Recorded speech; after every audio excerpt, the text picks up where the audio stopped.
Pensaba yo que nadie me podía perdonar, ignorante y ciego, pedante y sin paz. Pero al oír de Cristo llegó a mi corazón una esperanza de paz y santo amor. Solo el poder de Cristo me pudo perdonar. Solo su amor bendito me pudo transformar. Cuando en la cruz moría por este pecador, tendió su mano dándome salvación.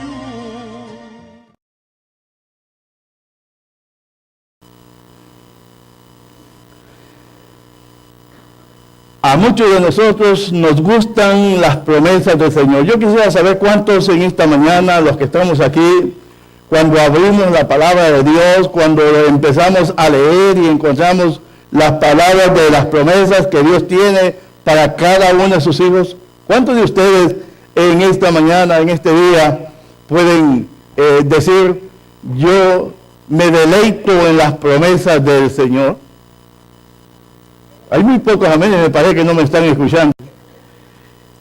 Pero ver cómo Dios tiene cuidado de las necesidades nuestras, ver cómo Dios nos provee cada una de nuestras necesidades, ver cómo el Señor cubre nuestras vidas, cubre nuestras familias, cuida de todo lo que nosotros poseemos.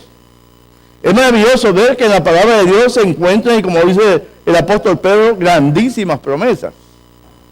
Y es muy impresionante, es muy deleitante leer la palabra de Dios y ver que las promesas de Dios están vigentes. Pero,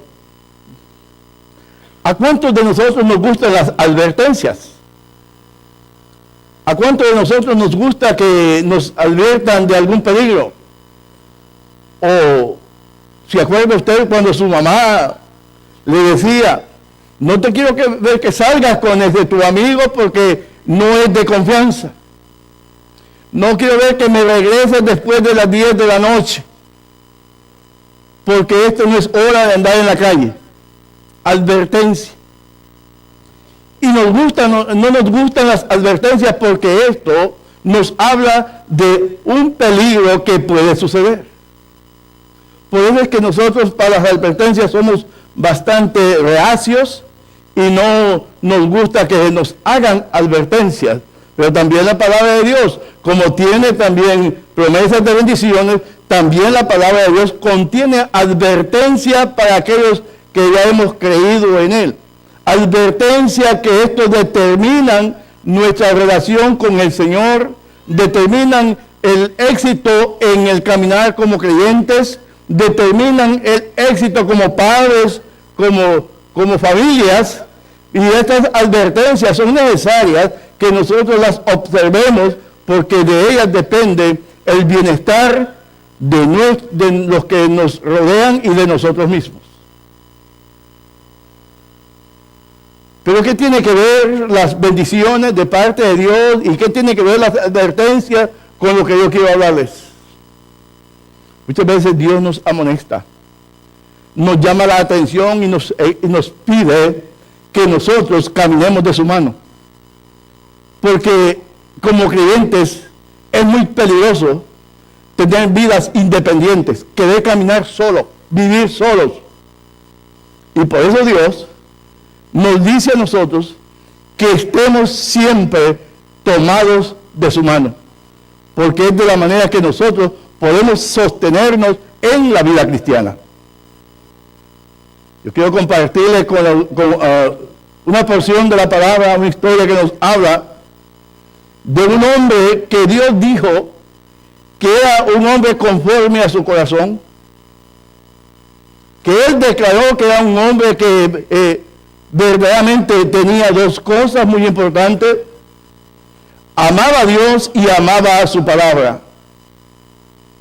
Pero este hombre un día pasó por alto las advertencias del Señor.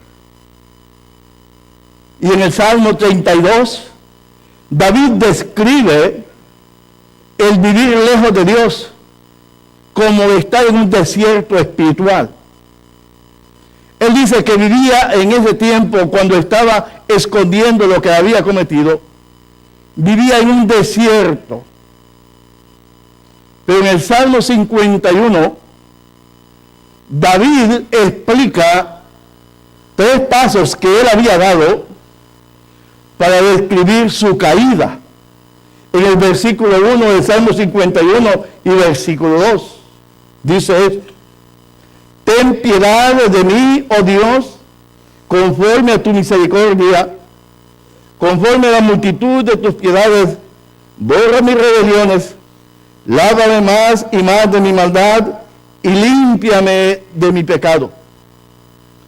En estos 2 versículos encontramos 3 frases que David describe para decir cómo él había fallado. Primeramente, David pide que Dios borre sus rebeliones, la rebeldía que él tenía para con Dios.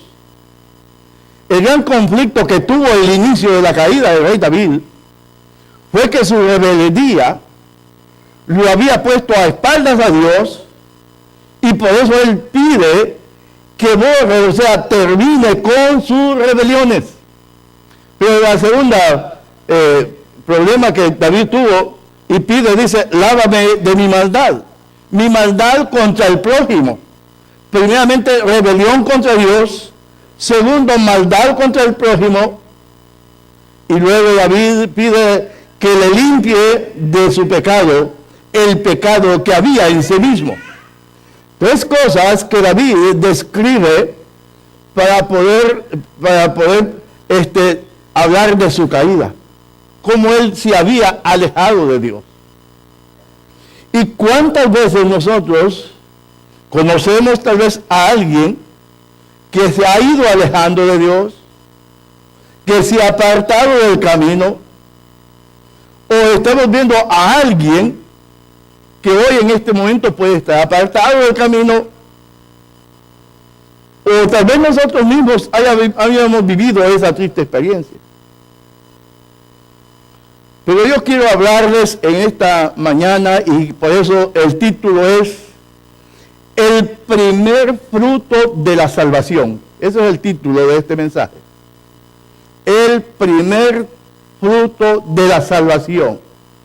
¿Se acuerda usted del momento, aquel día que usted creyó en Jesucristo? Cuando el Espíritu Santo tocó su corazón, le convenció. Cuando usted sintió que su corazón sentía un dolor profundo porque había vivido lejos de Dios. Que usted sintió que su vida había ahora tomado un rumbo diferente. El gozo que vino en el momento mismo que usted confesó a Cristo como su Salvador personal, y que Cristo llegó a su vida, que el Espíritu Santo se depositó en usted. En ese momento usted tuvo el primer fruto de la salvación, que se llama gozo. El primer fruto de la salvación es el gozo de sentir que no tengo cuentas pendientes con Dios. Gozo de entender que mis pecados han sido totalmente perdonados. Gozo cuando el Espíritu Santo me hace saber que ya mi cuenta está saldada, que lo que Cristo dijo en la cruz del Calvario, cuando declaró todo fue completamente pagado, esa deuda, ahí en eso estaba mi deuda de pecado, y yo ya no tengo cuentas pendientes con Dios. Llega el primer fruto de la salvación, que es el gozo. El gozo que siente el creyente. Cuando usted está viniendo, cuando viene a la iglesia, el nuevo creyente se le nota, viene a la expectativa.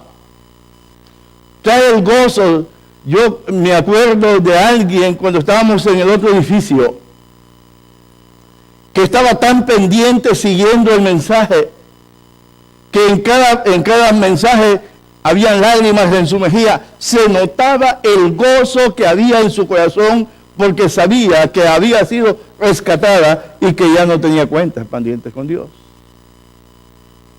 Pero un día perdió el gozo. Tristemente conozco la experiencia.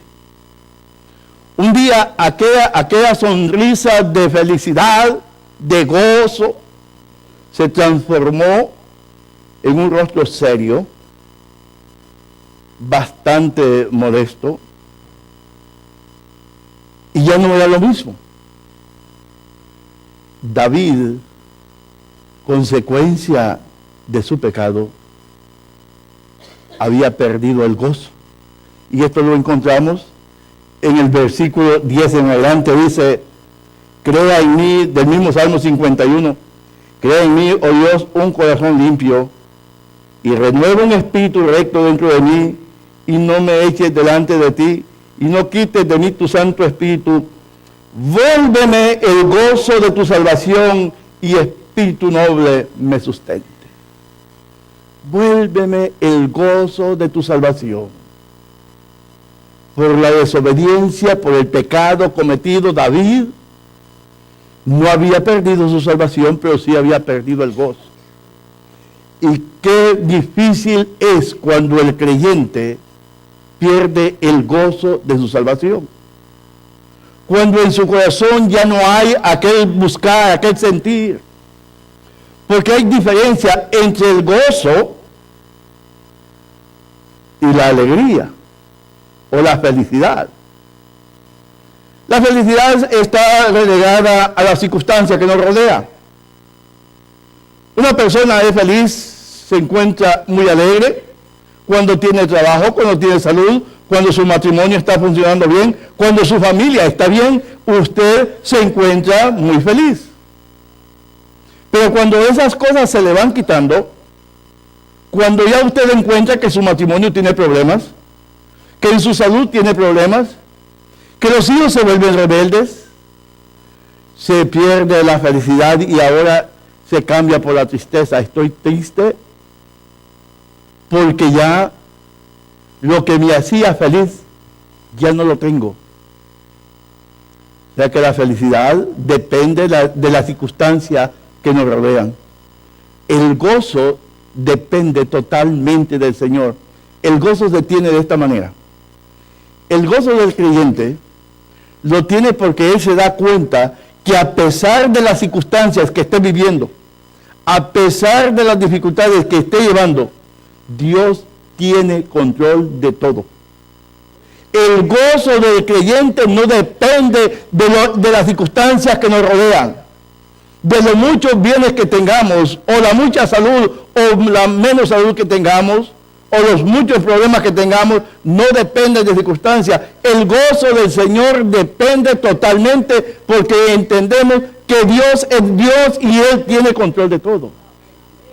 Esto es lo que David había perdido, el gozo de su salvación. Ahora David tenía un conflicto.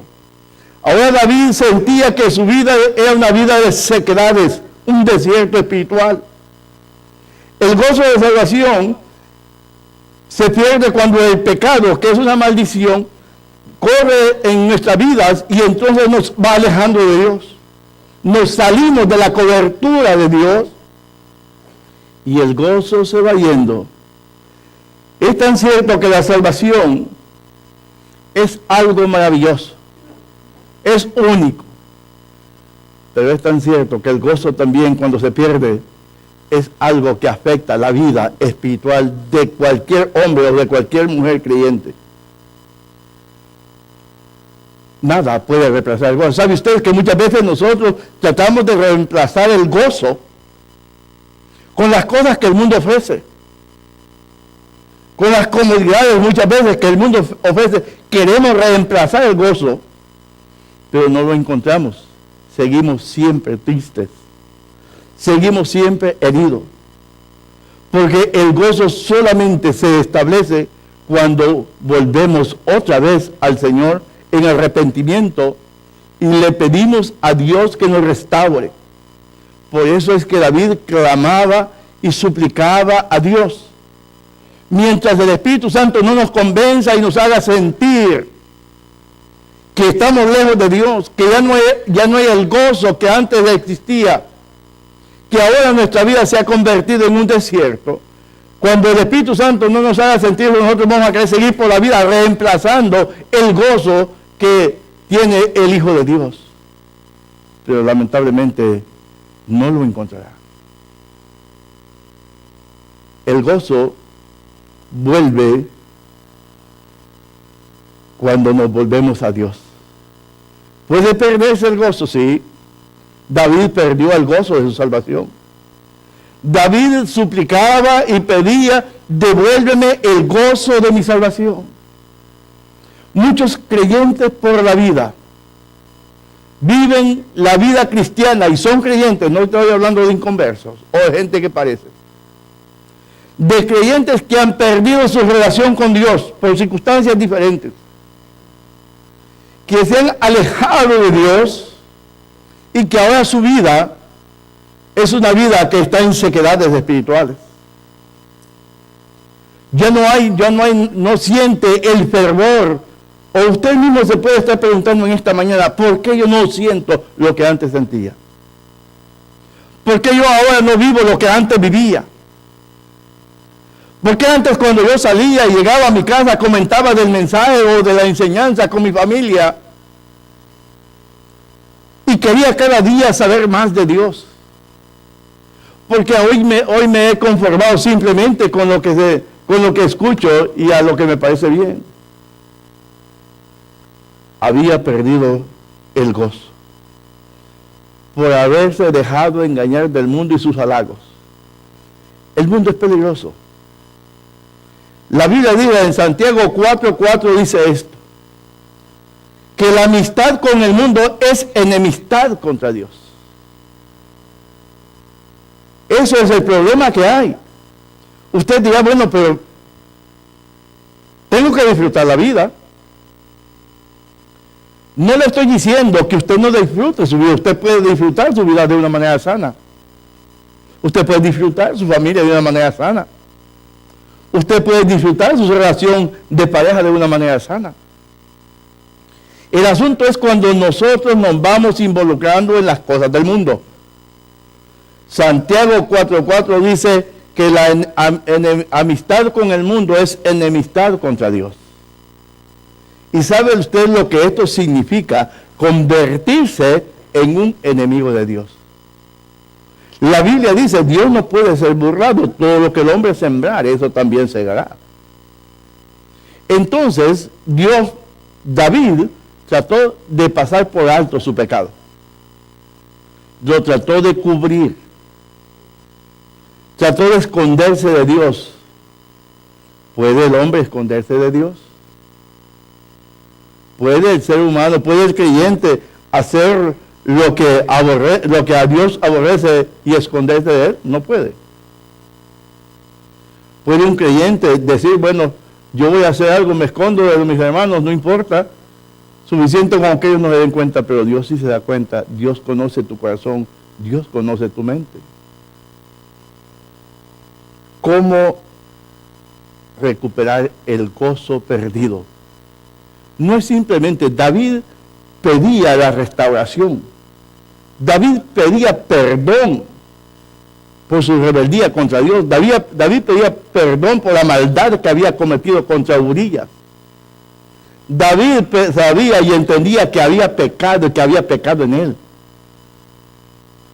Que había enemistad contra Dios. ¿Cómo podemos nosotros recuperar ese gozo?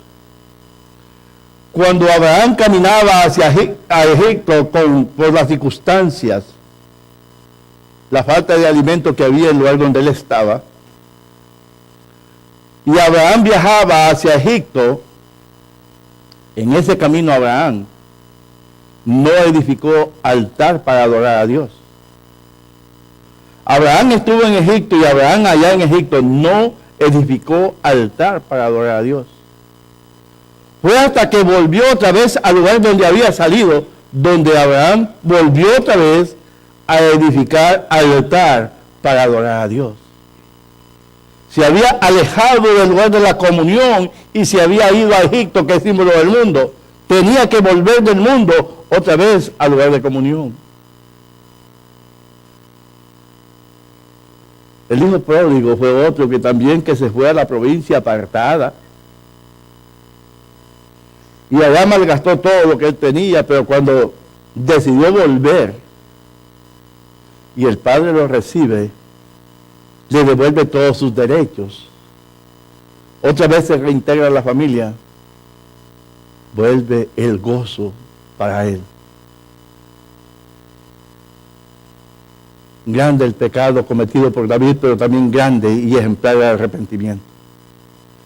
Hermano, hermana, cada uno de nosotros fallamos. No podemos nosotros tratar de decir yo no le fallo a Dios. Cada uno de nosotros fallamos, pero muy pocos tienen la convicción de volverse a Dios. Muy pocos tienen el valor de pedirle a Dios que perdone su maldad o su rebeldía. Muy pocos tienen el valor de decirle, Señor, perdona mi maldad contra el prójimo. De pedirle a Dios, Señor, perdona mi pecado. Muy pocos toman esa determinación. Muchos nos equivocamos. Muchos cometemos pecado contra Dios. Pecamos contra el prójimo. Y algunas veces contra nosotros mismos. Pero qué bueno es sentirse y hacer lo que David hizo, presentarse delante de Dios y decirle, Señor, borra mi rebelión. Señor, limpia mi maldad. Señor, limpia mi pecado. Una declaración profunda de corazón para reintegrarse nuevamente. Posiblemente los que me ven por la televisión o internet, los que están siguiendo estos mensajes, tal vez algún día ellos fallaron a Dios. Tal vez tú, hermano, que me ves en la televisión, ha fallado a Dios. O usted que está aquí en este lugar, ha fallado a Dios. ¿Qué le impide tomar la determinación que tomó David, regresar otra vez y declararle a Dios su pecado y buscar su benevolencia y su perdón? ¿Qué le impide decirle a usted, Señor, yo te necesito? Señor, tú eres mi todo. Señor, yo sé que tú me amas. Señor, yo sé que tú eres hijo, que yo soy hijo tuyo. Pero, Señor, fallé. ¿Cómo haría usted, déjeme preguntar, de tocar su corazón de padre o madre? ¿Qué haría usted cuando un hijo le falla? Que se equivocó, pero regresa a su casa y le dice, papá, mamá, perdóname, te fallé. Sé que no hice lo que tú me dijiste, te desobedecí. Pero necesito tu perdón. Necesito que tú me recibas nuevamente. ¿Qué haría usted? ¿Le daría la espalda? ¿Le dirías, sigue en tu maldad? ¿Es lo que escogiste? Como padres nosotros jamás haríamos eso. Nos llenaría de gozo ver cuando nos equivocamos y rectificamos los pasos. Dios también, hermano o hermana mía, también puede perdonar nuestra rebeldía, nuestro pecado. Dios quiere cambiar tu vida. Dios quiere sacarte de ese desierto y llevarte a un manantial donde hay abundancia. Vuelve al hogar. regresa a Dios, que es lo que estás urgente. Es peligroso vivir en ese mundo de sequedades. Clama a Dios, busca a Dios, confiesa tu pecado. Solo el poder de Dios obró en mi pobre ser, su santa ley de amor obró en mi corazón. ¿No ves que soy feliz? ¿No ves el cambio en mí? Nueva criatura soy por Jesús.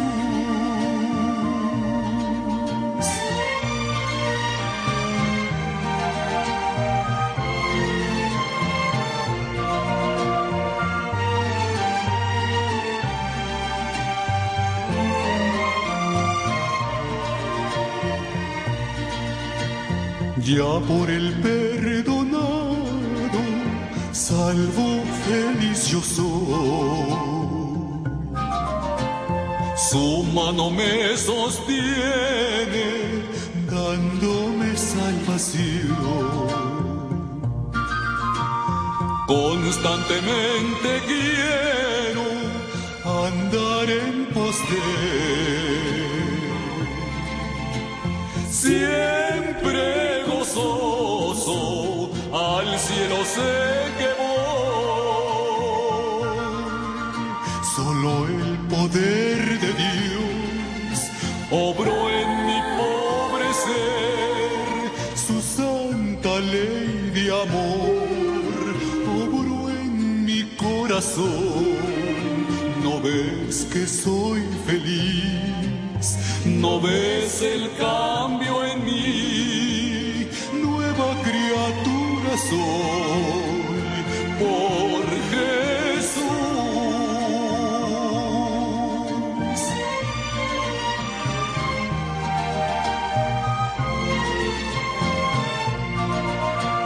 Nueva criatura soy.